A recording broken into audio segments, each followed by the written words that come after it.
You can only discern or identify deception if you know and if you have understood the Word of God.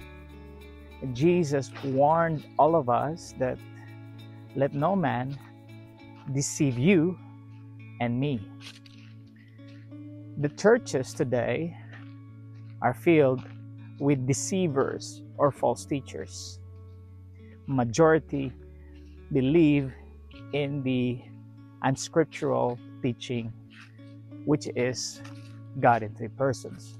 So how would we know for sure that Trinity is the correct deception?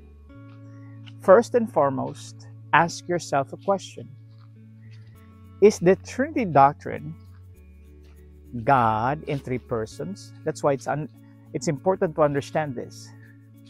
Trinity doctrine claims three co-eternal, co-equal gods, but they will not tell you three gods. They will deny three gods, but in reality what they deny is what they believe, three beings, which is equivalent to three gods, which they call God in three persons. It's like imagining three heads with one body. Or there are many who say that there are three literal distinct beings, but they are one God. Relegating God as an essence, God as a metaphysical abstract, which they cannot even explain. Like they cannot explain the creature to the creator. So how would we identify if it's deception? Foremost, Trinity is not taught in the scripture. Nowhere in the scripture could you find God in three persons.